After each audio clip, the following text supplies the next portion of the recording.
Hi everyone, thanks so much for joining in and wanting to know more about paper cutting, right? We're so frustrated with our cuts sometimes and we're just not sure how to make them perfect. So I hope I can teach you something today on this video that will enhance your cutting ability in measuring and really getting that perfect cut.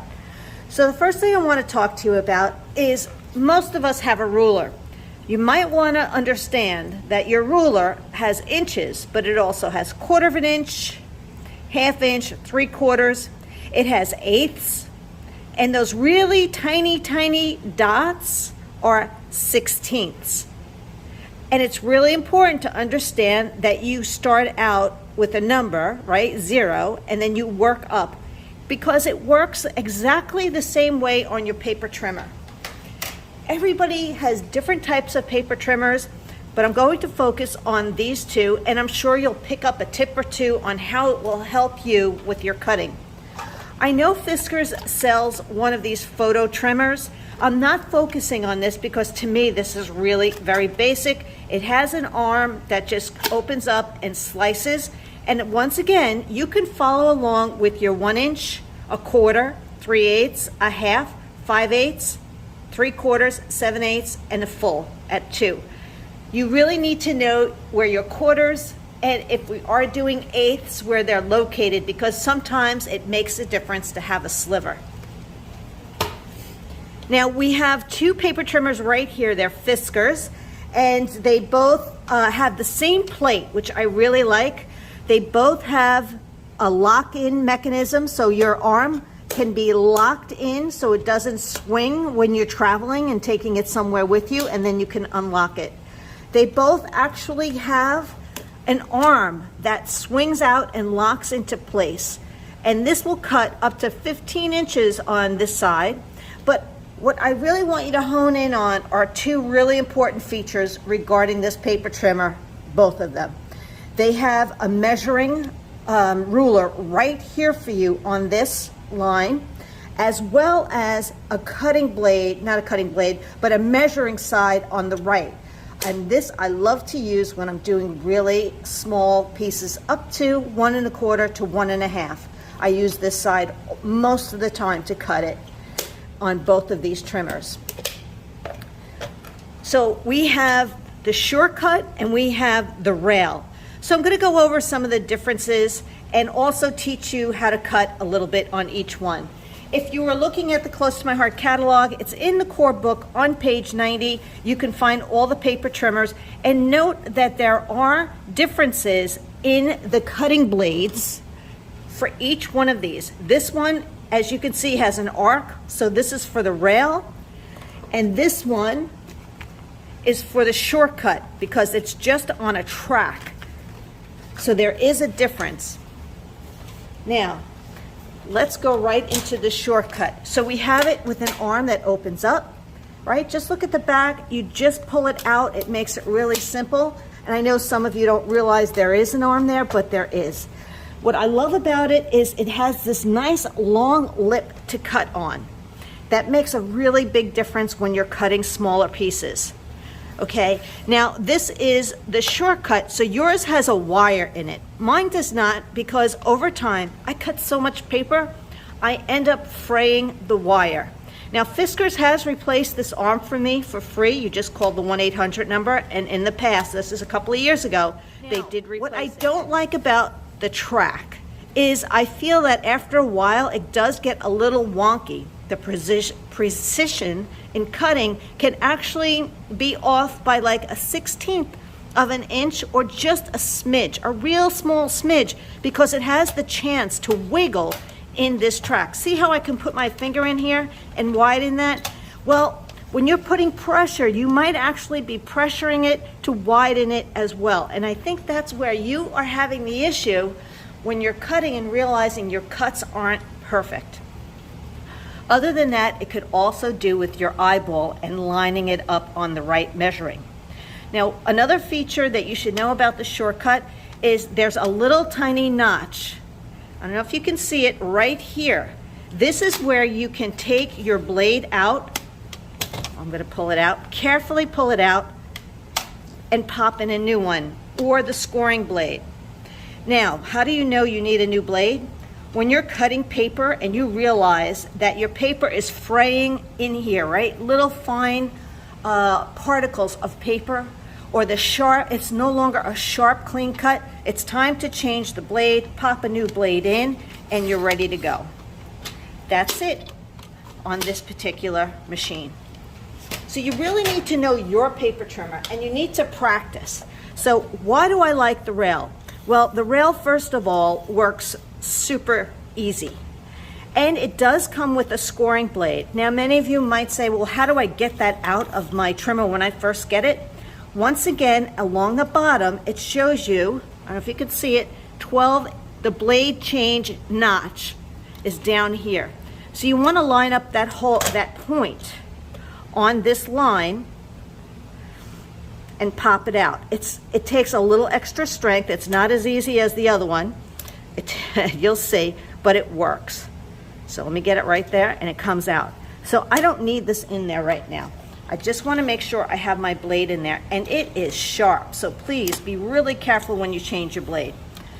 I love the precision of the rail because it doesn't shift on me. It's just on this nice thick rail.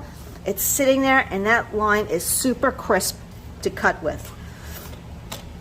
I'm going to open it up so you can see I have the whole plate. When you're looking at measuring on here, you can see, and I'm going to use a point here. This is your cutting guide, right? This is your line that you actually cut. Now, most of us use this side of the board all the time. Please learn to use this side. It will make a difference. But this line here, this first long line, that's 1/4 of an inch. This one is 1/2 of an inch.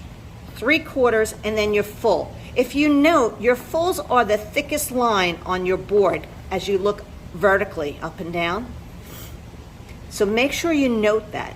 So how do I know I want 1/2? Well, the 1/2 is also bolded, but maybe not quite as much as the full, but it's 2 lines away from the full. It's smack in the middle between your 2 numbers. The 1/4 inch is the first line. Here's your 1/2 inch, and that's 3/4. And here's my number 2. If I said to you, cut something at 3 1/4, you go to 3, and that first long line is your 1/4. If we said go to 5 1/2, you go to 5, and we go to the second line, which is my 1/2. It's smack in the middle between 5 and 6. Please know your measurements. You need to know your 1/4s, your 1/2s, your 3/4, and your full numbers on your paper trimmer. Practice if you haven't done that yet. Sometimes we do cut things really small, and there are these little tiny dashes are actually 16ths. Now, when I worked in the corporate world, I had to know what my 16ths were, and I do know them, but I know that most of you haven't had to do that. But sometimes you want to know where those 16ths and those 1/8ths are, because you want to make sure you have precise cutting with your paper when you want it to be a certain size. Now, we very, very rarely use 16th, but once in a while we will use an 1/8, 3/8, 5/8, and 7/8. So here's my 1/8 right here. That's my 1/4, that's my 3/8. So this little line right here is actually an 1/8, which is hard to see. That's why I like this one. It's this line right here. But I know this is my 1/4, that's 3/8, that's 1/2. We use this side quite a bit for cutting small strips. So let's see if I can show you. If I said to you, let's go to 1/4 of an inch, I want you to use the right side. Let's go to an 1/8. The 1/8 is that first little line. So let me pull this up to you to show you. Do you see that little tiny line right there? That's an 1/8. Now, before I cut, here's where we seem to have an issue. We somehow don't seem to use the lip appropriately, but I want you to look at the line as you're looking at the cut. Does it look even as you're going down where you're going to cut? Is this space even from the top to the bottom? That is where you're having your issue with not being a straight cut. Slice it and look at this. It's a beautiful 1/8 of an inch. Sometimes on our layouts or cards, we just want a sliver of color to pop. So think about that. Now, if I said to go to a quarter, I want you to start using the right side of your board if you have this. Now, if you don't have this kind of feature, figure out where it is on your board, which would be this side. Now, let me tell you why I don't like to use this side. Let me show you why. Do you see how my paper can wiggle a lot? I have to hold it in place, number one. I have no extra lip up here to help me balance and hold my paper straight where I have it here, which really makes a difference. When I go to put it down, I've got to make sure I'm holding my paper on this side. And it really can, it irritates me. I don't know about you, but I'm really not comfortable cutting this way. I would much rather put my paper in my trimmer, use this full lip, go to that 1/4 inch line, make sure I am lined up on the line all the way down, top to bottom, and use my trimmer to cut a beautiful piece of paper.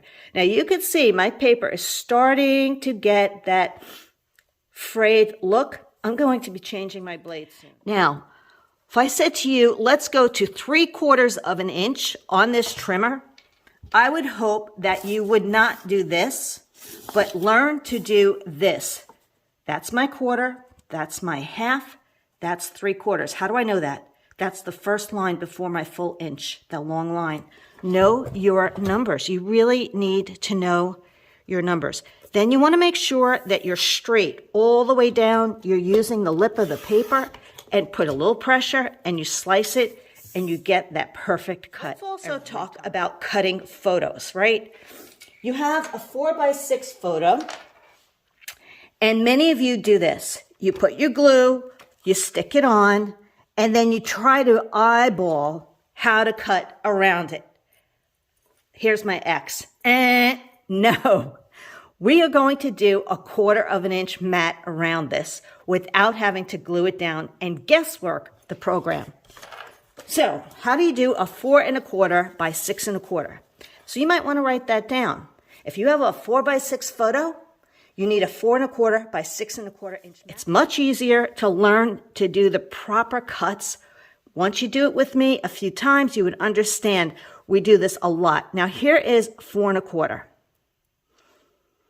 Right here. So here's my 4 and that is my 1/4. I'm going to take this and slice it. I need 6 1/4. So here you go. Here's my 6. That long line that's after the 6 is 6 1/4. I want to make sure I'm on the lip. Everything looks good and I should have a perfect cut. This is going to save you so much money on wasted paper. And then I can glue my photo down and make sure it's perfectly matted every single time.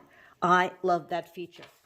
So many of you would like to know how to do a 5x7 photo to create a 1/4 of an inch bigger mat, right? So here's a 5x7 photo and it's very hard to see where 7 1/4 is right here. It would be right on this orange line. There's no black line to tell you how to do it. You can mark that with a Sharpie, but I want to show you another way that you can do it. If you take 12 inches and you minus 7 1/4, you are going to go to 4 3/4.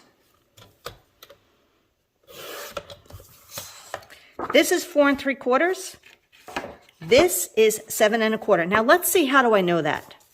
If I use my ruler right here, it tells me I have 7 1/4 inches. So that's the workaround of 5x7 or 5 1/4 by 7 1/4 photo.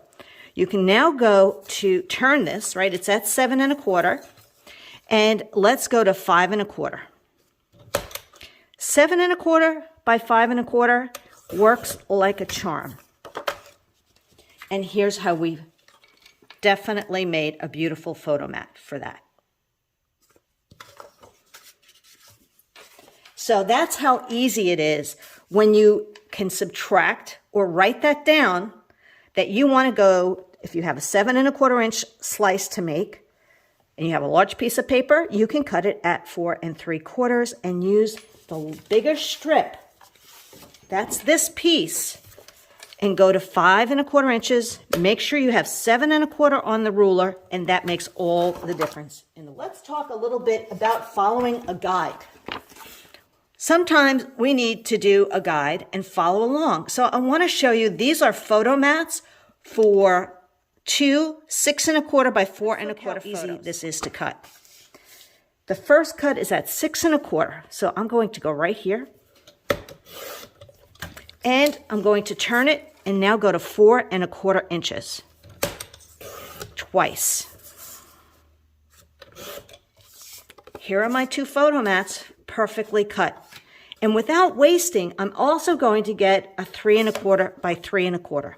I can take this, slide it to 3 1/4 inches, right? That's that first long line after 3, and go to 3 1/4 on this side. And I have my 3 cuts that I needed. That's how easy it is when you practice your quarters on here and learn how to use them. Now, lastly, one other thing I wanted to talk to you about and show you has to do with scoring. I'm going to pop my scoring tool in, but you also have an opportunity, if you own a score, this is another way that you can score. I'll just show you on a small piece of paper that we can score a 1/4 inch. I'm first going to show you on the tool. You just press down and you're going to get a great score line. Can you see that? How nice that is, how sharp. I'm going to turn it over and go to another side and use my scoring tool. Now you want to understand, not all paper is created the same, so you have to learn how to use your pressure. Shut that down. And if paper is not created the same, you need to also understand that it could rip. So practice on scrap. So I have all 4 sides done, and that is really adorable that you can do that. I can do exactly the same thing with my scoring tool. I just put it in the machine on that cut line and score. I'm going to actually do a double score here.